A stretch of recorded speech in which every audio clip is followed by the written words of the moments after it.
اعوذ باللہ من الشیطان الرجیم بسم اللہ الرحمن الرحیم۔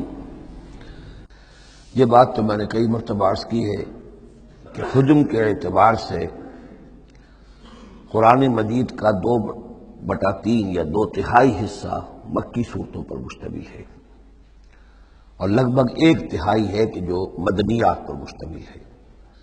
البتہ قرآن حکیم میں مکی اور مدنی صورتوں کے جو 7 گروپ ہیں،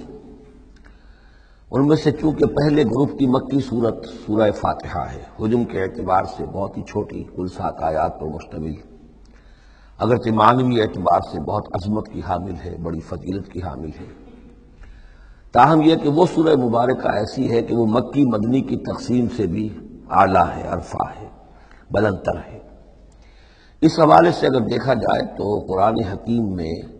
اس تقسیم کے اعتبار سے مکی اور مدنی صورتوں کے گروپ کے اعتبار سے مکی صورتوں کے 6 گروپ بنتے ہیں، یعنی پہلے گروپ میں نہ ہونے کے برابر۔ پہلا سائزیبل جو جوڑا ہے وہ یہ ہے جو سورہ انعام اور سورہ اعراف پر مشتمل اب ہم شروع کرنے چلے۔ بعض باتیں تو آپ جان لیجئے کہ مکی اور مدنی صورتوں کے مضامین میں جو بنیادی فرق ہے، سب سے پہلی بات یہ ہے کہ مکی صورتوں میں زیادہ تر گفتگو مشرکین عرب کے ساتھ ہے، اور مکی صورتوں کا جو اصل مضمون ہے وہ توحید ہے، توحید کا اس بات، شرک کی نفی۔ اس کے ساتھ جو دوسرے ایمانیات ہیں، ایمان بالآخرہ، ایمان بالرسالت، جو اس کے ساتھ لازمی جڑے ہوئے ہیں،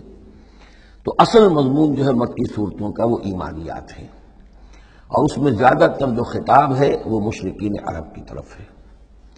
جبکہ مدنی صورتوں میں زیادہ تر خطاب جو ہے یا تو مسلمانوں سے بحیثیت امت مسلمہ ہے۔ مکی صورتوں میں مسلمانوں سے خطاب براہ راست بہت کم ہے، بہت کم ہے، اور ہے بھی تو بالواسطہ ہے، یعنی حضور سے خطاب کیا جاتا ہے واحد کے صیغے میں، اور گویا کہ آپ کے ذریعے سے مسلمان مخاطب ہیں۔ اصل رد و قدح جو ہے، جو گفت و شنید ہے، رد و قدح ہے، بحث و نزاع ہے، وہ سب کی سب مشرکین سے ہے، مشرکین عرب سے۔ لیکن یہ کہ جو مدنی صورتیں میں براہ راست خطاب امت مسلمہ سے ہے،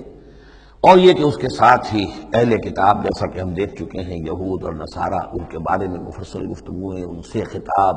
ملامت کے انداز میں بھی، دعوت کے انداز میں بھی، ترغیب کے انداز میں بھی، ترغیب کے انداز میں بھی۔ پھر یہ کہ مدنی صورتوں میں منافقین سے خطاب ہے، جبکہ پورے مکی قرآن میں نفاق کا ذکر شاید کسی ایک جگہ پر آپ کو مل جائے گا، وہ بھی بہت ہی سمجھیے غیر نمایاں طور پر، اس لیے کہ مکی دور میں یہ نفاق کا مرض موجود نہیں تھا۔ اہل مکہ بڑے سخت لوگ تھے، لیکن ان میں ایک بات موجود تھی، یعنی کردار کی یہ بات ان کے اندر اچھی تھی کہ جب مانتے تھے تو پوری طرح مانتے تھے، اور نہیں مانتے تھے تو پھر ان کی مخالفت بھی بہت شدید ہوتی تھی۔ البتہ پھر یہ کہ وہ مخالفت بھی کھلم کھلا ہوتی تھی، اس میں یہ کہ وہ چال بازیاں، ریشہ دوانیاں یا اور اس طریقے سے سازشیں کرنا، یہ نہیں، کھلم کھلا بات۔ اور جب ایک دفعہ زبان دے دی تو پھر زبان پر پورے اترتے تھے۔ جبکہ یہ جو لوگ مدینے میں آباد تھے، اوس و خزرج کے، چاہے وہ اصل عرب لوگ تھے، لیکن وہ بھی چونکہ یہودیوں کے زیر اثر رہے تھے، تو ایک بگڑی ہوئی مسلمان امت میں جو خرابیاں پیدا ہو جاتی ہیں اخلاق کی، کردار کی، وہ جو ہے ان میں یہود میں تو بتمام و کمال تھی، اور ان کے زیر اثر یہ کمزوریاں جو ہیں کسی نہ کسی درجے میں اوس و خزرج کے لوگوں میں بھی موجود تھیں۔ مکی صورتوں کا دوسرا مضمون جو ہے، اور مدنی صورتوں کا اس کے تقابل میں، وہ یہ ہے کہ مکی صورتوں میں عام اخلاقیات کی بات ہوگی، سچ بولنے کی تاکید ہوگی، جھوٹ بولنے کی مذمت ہوگی، بخل کی مذمت ہوگی، سخاوت کی تعریف کی جائے گی، اطعام مساکین پر زور دیا جائے گا، تنقید ہوگی تو ان لوگوں پر ہوگی جو دولت مند ہونے کے باوجود کٹھور دل ہیں، لوگ غریبوں کو کھانا نہیں کھلاتے، یعنی جو بنیادی انسانی اخلاقیات ہیں، بیسک ہیومن مورل کریکٹر۔ جبکہ مدنی صورتوں میں اس کے برعکس اس سے اوپر آئے گی بات، وہ ہے اب احکام شریعت۔ اب یہ جائز ہے، یہ ناجائز ہے، یہ حرام ہے، یہ حلال ہے، یہ تم پر فرض ہے، یہ واجب ہے، یہ تمہیں کرنا ہے۔ تو یہ گویا کہ ایک اور فرق ہے کہ جو ان دونوں کے مابین آپ کو ملے گا۔ تیسری بات یہ ہے کہ مکی صورتوں میں رسولوں کے حالات بڑی تفصیل کے ساتھ آئے ہیں، لیکن تقریباً یوں سمجھیے کہ بتکرار و اعادہ اس میں جو اصل بات آتی ہے وہ یہ ہے کہ اللہ تعالیٰ نے جس قوم کی طرف بھی اپنے کسی رسول کو بھیجا، پھر یہ کہ اس رسول نے اپنی امکانی حد تک محنت کی، مشقت کی، حق کی دعوت پہنچا دی، حق کو مبرہن کر دیا، بات واضح ہو گئی، حق کا حق ہونا ثابت ہو گیا، باطل کا باطل ہونا ثابت ہو گیا،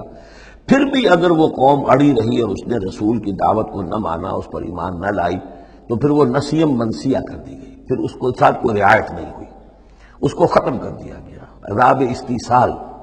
کہ اس قوم کی جڑ کاٹ دی گئی، قطع دابر القوم الذین ظلموا، جڑ کاٹ دی گئی اس قوم کی کہ جنہوں نے ظلم اور کفر کی روش اختیار کی۔ یہ خاص مضمون ہے کہ جو مکی صورتوں کا ہے۔ تو یہ تو ہے عام مضامین کے جو ان صورتوں کے اندر آپ کو ملیں گے، جو 2/3 جو ہے حجم کے اعتبار سے۔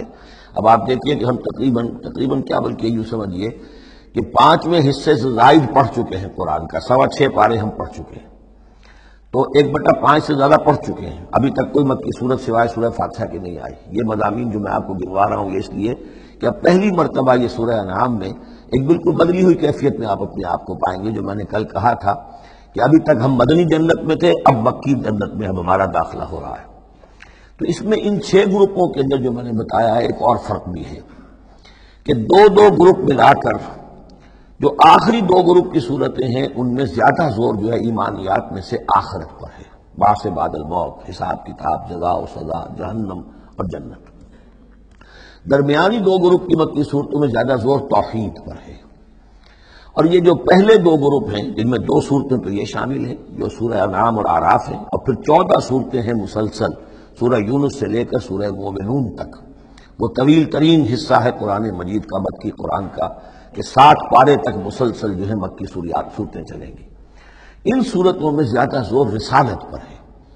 وہ بات میں نے ابھی عرض کی تھی کہ رسول کی بات اگر نہ مانی جائے تو پھر قوم تباہ و برباد کر دی جاتی ہے۔ نبی کا یہ معاملہ نہیں ہے۔ نبی کی حیثیت ایسی ہوتی جیسے اولیاء اللہ ہیں، ان کی بات جس نے مان لی اس کو فائدہ ہو گیا، نہیں مانے اس کو نقصان ذاتی طور پر ہو جائے گا، لیکن پوری تباہی اور قوم کی ہلاکت نہیں ہوا کرتی تھی۔ عام اولیاء اللہ اور انبیاء میں فرق یہ ہے کہ عام اولیاء اللہ پر وحی نہیں آتی، انبیاء پر وحی آتی تھی، بس اس سے زیادہ فرق ان کے مقام اور مرتبے میں نہیں ہے۔ لیکن یہ کہ رسول بنا کر جس کو بھیج دیا جائے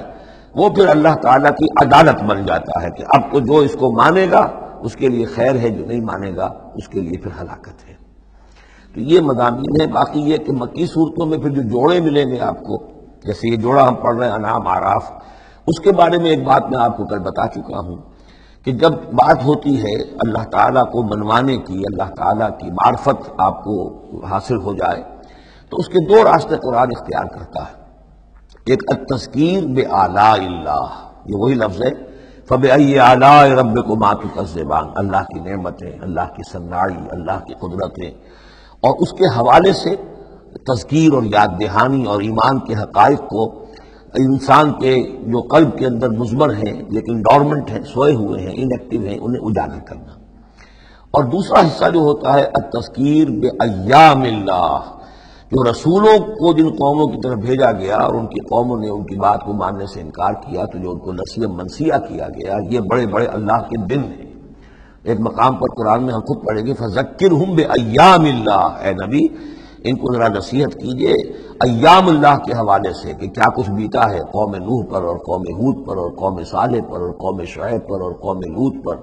اور آل فرعون پر، وہ ساری باتیں کو بتائیے، مبادا یہ کسی غلط فہمی میں ہو۔ اگر یہ بھی آپ کی بات نہیں مانیں گے اور آپ کی دعوت کو قبول نہیں کریں گے تو ان کا انجام وہی ہوگا۔ تو آپ دیکھیں گے کہ سورہ انعام جو ہے اکثر و بیشتر التذکیر بآلاء اللہ پر مشتمل ہے،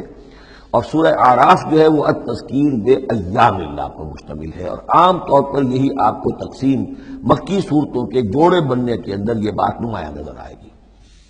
صدق اللہ العظیم۔